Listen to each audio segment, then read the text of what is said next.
Hello again, traders.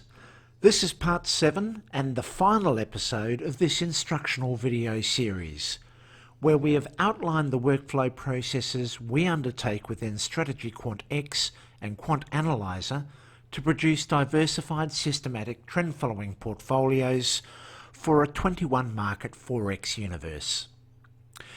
In prior episodes, we stepped through our configuration settings and processes that we use to identify robust breakout algorithms, which we then compile into trend following portfolios.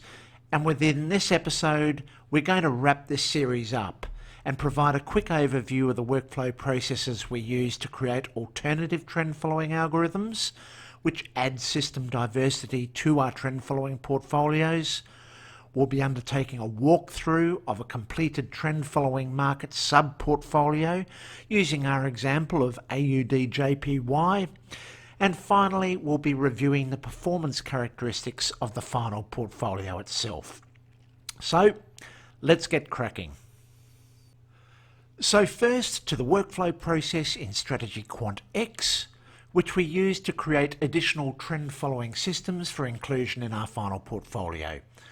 We call this particular workflow our Daily Various Trend Following project, which you can see in the listing here. So now let's drill down into it. As you can see, the process itself doesn't change to what has been previously described in this video series for our breakout models. We adopt the same configurations and 7-step process to this workflow to achieve objectives of robustness and recency. The only material changes to the workflow itself lies in the building blocks of the build step in this process, where we are looking for different entry conditions to our breakout design models. So here we are in the building blocks tab, and you can see that we apply different entry indicator signals for trend following models, around which we then use the workflow process to develop diversification about these core design elements. Now, once again, in these trend following models, like our breakout models, we cut losses short at all times and let profits run using ATR based stops and ATR based trailing stops as our method of exit. Now, we're not going to go into the specific details of the building blocks themselves we use to create diversity about these trend following models, but if you join us as a member in our forum, then we can lay this out in all its glory. So, as discussed in episode 6, we use this SQX workflow process in conjunction with MetaTrader 4 and Quant Analyzer to then develop 5 non-correlated variations of alternative trend following model for each of our 21 markets in our Forex universe. So now what this means is that by the end of this entire workflow exercise, which we conduct at annual intervals, we have therefore developed 2 breakout solutions and 5 alternative trend following solutions for each market in our universe, which in this example is our Forex universe. Now, with a 21 market Forex universe, that means we develop 7 times 21 or 147 separate algorithms using these workflow processes each year. And once developed, we simply turn off existing algorithms from last year's batch when they become inactive and replace them with the algorithms developed in the new annual batch. Now, exactly the same principles of this entire workflow process for Forex is also used for alternative asset classes such as equities, indices, commodities, cryptocurrencies, that we as retail traders can gain exposure to by using contracts for difference or CFDs.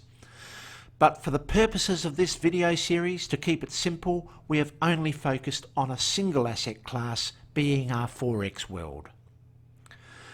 Now, for the purposes of live trading, we consolidate these algorithms into single market algorithms using Strategy Quant X's new portfolio merge function. So, for example, let us assume that I want to consolidate the final 2 AUD/JPY breakout strategies into a single sub-portfolio algorithm that I can then trade live as a single algorithm for AUD/JPY in the MetaTrader 4 environment. Here is how I do it. I first select these two algorithms which I wish to consolidate into a single expert advisor or EA, and then select the portfolio button and then the merge strategies option. I then select the data bank in which I want to store this sub-portfolio EA that is created. In this case, I'm going to be saving it to my data bank called Final. And then I select the strategies merged to one in parallel. This therefore consolidates the source code from the two separate strategies into one algorithm. So now it has been created, and let's have a quick look at the source code using the pseudocode view. It has created two separate magic numbers for the same EA, which allows you to still track the performance of each single contributor in the sub-portfolio EA. But otherwise it has simply merged the two distinct blocks of code into one. So now that this is done, we can export that code into a single expert advisor for MetaTrader 4, which I can then apply on my platform. I do this by selecting the source code format I want to use, which in this case is MetaTrader 4. Then I also select the method of money management that I want to apply, which in this case will be the fixed risk percentage method. And that's it. Now I just need to click on the Save to File button, and the source code for the sub-portfolio EA for AUDJPY will be created. Now, the big benefit of having this merge code function is that it streamlines the setup processes you need to undertake to get these algorithms activated on your live trading platform. For example, if we had to load 147 algorithms onto our MetaTrader 4 platform to create our trading portfolio, it would take us a lot of time. But using this sub-portfolio method, I simply now need to load 21 separate sub-portfolio EAs onto my platform. Furthermore, using these consolidated sub-portfolio EAs, they take up far less system resources than if you wanted to set up all 147 EAs separately. And by using far less VPS resources, or virtual private server resources, it's always a good thing, as this reduces the chances for the occurrence of execution errors arising from memory or processing problems. So there we have it. That's it for our workflow method in a nutshell.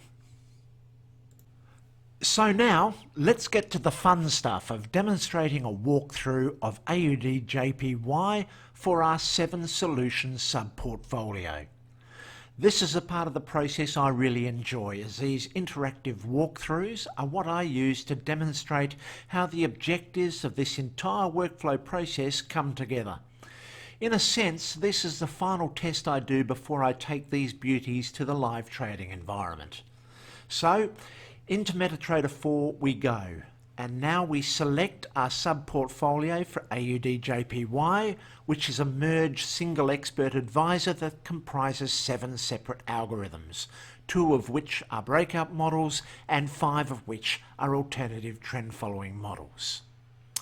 For our first test, we'll be using Ducoscopy tick data, so I'll check this function that activates tick data suite that we use in MetaTrader 4. We also check that we are using the correct EA. We check the market we want to test on. We use open prices only, and we select the date range for the long range test. In this case, I'm just going to specify from 1980 onwards to ensure we've got a large history.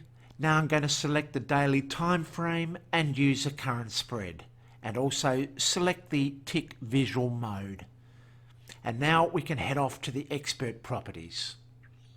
So on the testing tab, we ensure that we are using the correct initial deposit, which in this case is $50,000 allocated to our portfolio. Then we go on to the inputs tab. And as you can see, we've got 7 different magic numbers for each of the 7 separate EAs in this single series. Then we scroll to the money management section and ensure that the correct percent risk is being applied. In this case, we're using 0.5% trade risk. We also scroll down to the symbol settings to ensure that we are using AUD/JPY. And importantly, we allow 7 trades per day for this sub-portfolio, as it comprises 7 separate EAs that can only trade a single trade at most each day. Now, for the purposes of avoiding execution issues, when we adopt this EA on our live trading account, we include a 30-minute delay to the open bar condition. This provides a necessary delay to the open bar execution, as frequently on the open itself of the market, some brokers adopt the delayed method of opening of various asset classes and markets. We therefore want to offset our opening by 30 minutes to avoid the potential for open execution problems if our market is delayed in its opening. And now that's it for the expert properties. Now we are ready to run this backtest walkthrough. So let's hit the start button. So here we are, up and running on Ducoscopy data for AUD/JPY with our compiled 7 solution sub-portfolio. You can see the individual trades being taken and the stop loss levels being placed. I will now refer to the equity chart as we proceed with this test. Notice that a number of trades may be activated at once. We can have up to 7 open trades active at any moment in time with this sub-portfolio.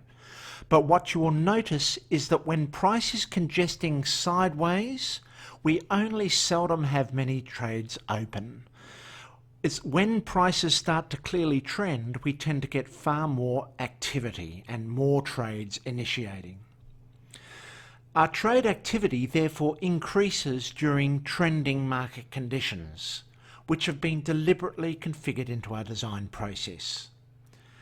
And this feature is like the statement that you should add to winning trades, because as trending conditions improve and move towards the tails of the market distribution of returns, we find that our trend following portfolio becomes far more active. Clearly, we want to avoid non-trending periods or the normal daily market churn, and we achieve this through this specific technique. Also notice how our trailing stops are being constantly modified to trail behind price in accordance with their respective ATR multipliers. Some of the solutions allow significant breathing room so they can ride volatile trends and also exhibit long holding periods, whereas others are far tighter, targeting shorter term momentum impulses and trend segments. You will also notice that the equity curve is building significant unrealised profits as displayed by the green equity curve. The blue equity curve represents the closed trade balance. Now, given that these systems possess strong positive skew, you will notice that the unrealised equity, or the green line, typically sits above the realised balance, or the blue line. This indicates that these strategies do not warehouse risk, but as with all trend following models, there is considerable unrealised profit that may be lost if the trends suddenly end before the trailing stops are activated. And unfortunately, this is a price you have to pay if you are a trend following advocate. Anyway, we will now just watch the walkthrough play out and take notice of the major trending periods and how this diverse range of trend following strategies is expertly placed to catch all the major moves without giving away too much drawdown throughout the process. Also, take note of how the equity curve is not a consistent linear ascent. This is the nature of trend following. Do not expect the equity curve to rise during non-trending periods.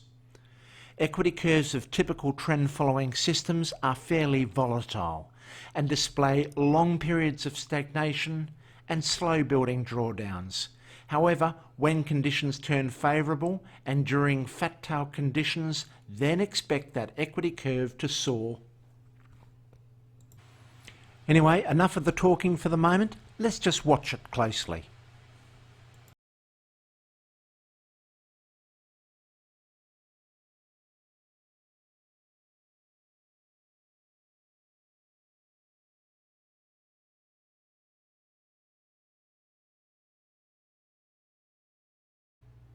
Now, as we get closer to the 5-year historic look back, we should find that our equity curve should start improving because all of our models have this recency embedded in them.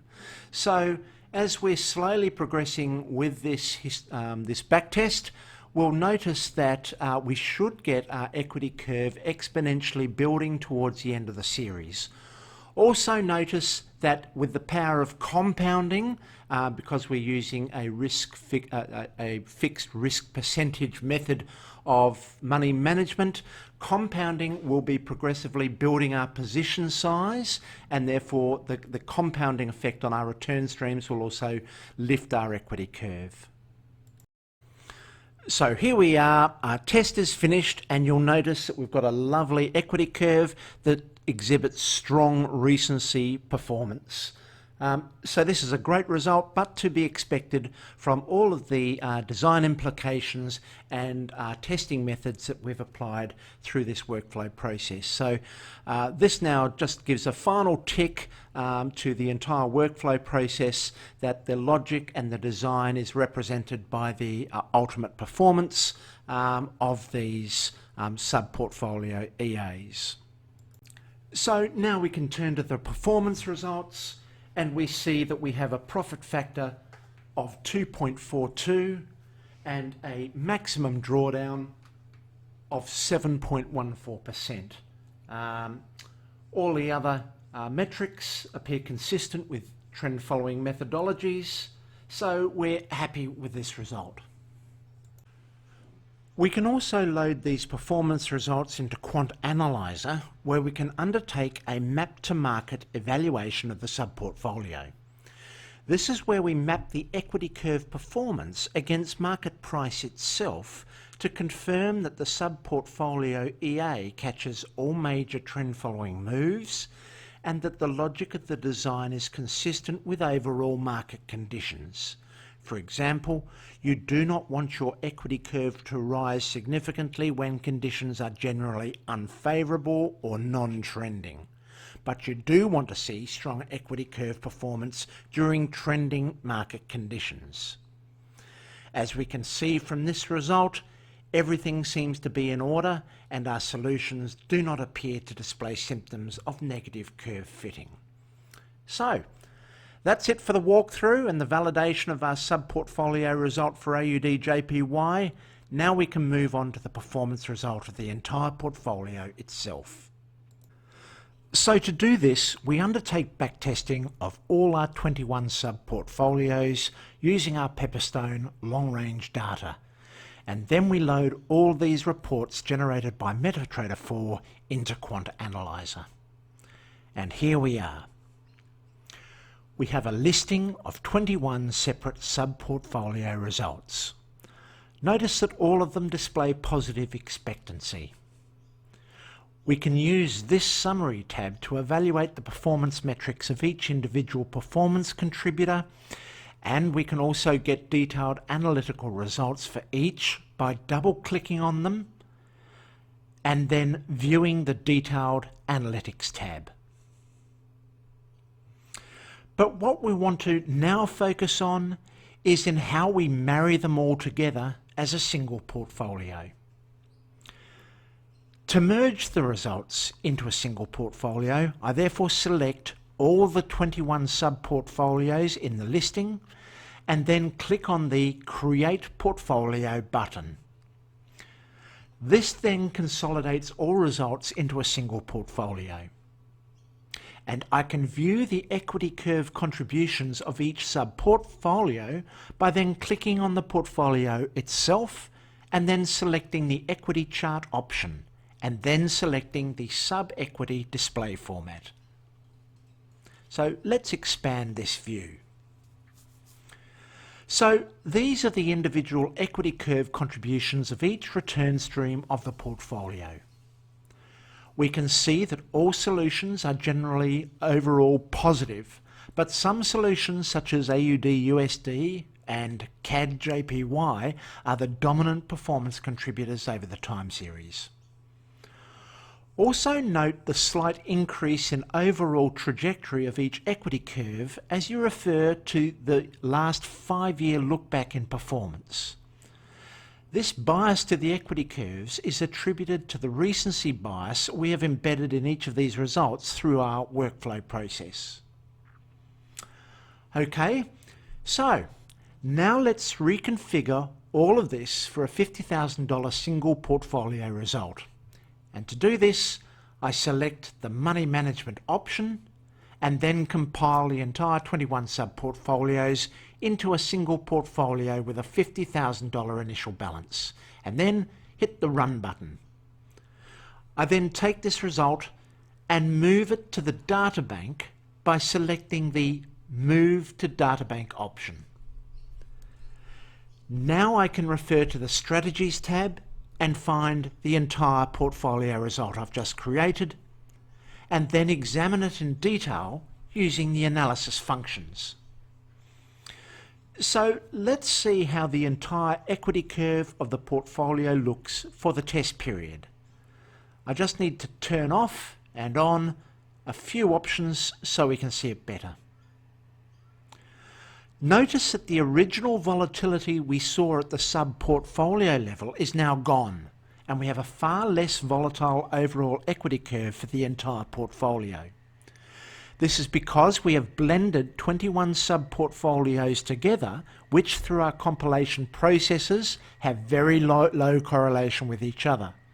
The result is the significant amelioration of any volatility in the curve. Also note the strong recent performance of the entire portfolio over the last 5 years. There's that recency bias. Now, while we cannot project this result forward as an assumption about what the future will bring, as the future is uncertain, what we can at least demonstrate with this process is that given what history has thrown at us over the past 50 years, the portfolio does not possess any observed risk weakness. This therefore augurs well for the future if any of the conditions over the last 50 years are repeated. It further demonstrates that this portfolio is honed for more recent trending conditions observed over the past 5 years, which gives us confidence in taking our systematic portfolio into the live trading environment now. So let's have a look at the summary overview of overall portfolio performance by selecting the Overview tab. I will also put it in percent terms as opposed to dollar terms, which helps us to assess overall performance as we've been applying compounding to this portfolio. We can see a profit factor of 1.84 times for the entire portfolio and CAGR over the 50-year period of 7.95% per annum, with a maximum drawdown of only 11.59%, which is a MAR ratio of 0.68. And this is a very solid result for such a long backtest result. We can also see a fairly high overall winning percentage for this trend following portfolio of 45.7%, but most importantly, an average win which is greater than 2 times the size of the average loss. This is indicative of the strong positive skew of this portfolio. And now look at the largest win of 28% in relation to the largest loss of 3% incurred by the trade sequence. This is a symptom of when these trend-following models are able to successfully navigate that fat-tailed environment where some wins can be extreme. In fact, it is the major outliers that make up the dominant profit contributors to this entire portfolio. So let's finish off this video series by having a look at the monthly return table. Now, the large number of negative red months interdispersed with the positive black months is indicative of this trend following game. It's not an easy game, and we have many periods of losing months in a row. But it is a large positive outlier month, which is why we play this game. Look, for example, at the performance results during the period surrounding the market crashes of 1987. You can see we had both profitable months resulting in profitable years. The dot-com bubble crash of 2002, where July 2002 brought home the bacon for us as trend followers. Look at September and October of the 2008 GFC, which saw very strong performance results with our trend following model, which produced solid annual returns. And also have a look at the more recent strong years of 2013 and 2015, which were pretty eventful episodes amongst a post-GFC environment of generally poor trending market conditions. But also closely look at the performance during the most recent market rout of March 2020. Our portfolio took off with a 7% return that month. So what we are seeing here is the typical trend following story where your long-term trading results are dictated by a handful of outlier events over a very long-term history. As you can see, there really is no better wealth building story to be had, but you must accept that trend following is not about instantaneous cash flow or immediate returns. It is a story that can only be told through patience and by diligently sticking to your models. So, that's it for this video series. I hope you enjoyed it. For our forum members, we'll be supplying the custom configurations and these algorithms to you so you can take them for a road test. And we encourage any interested listener to join us as a member in our forum. So, thanks for listening everyone, and trade well and prosper.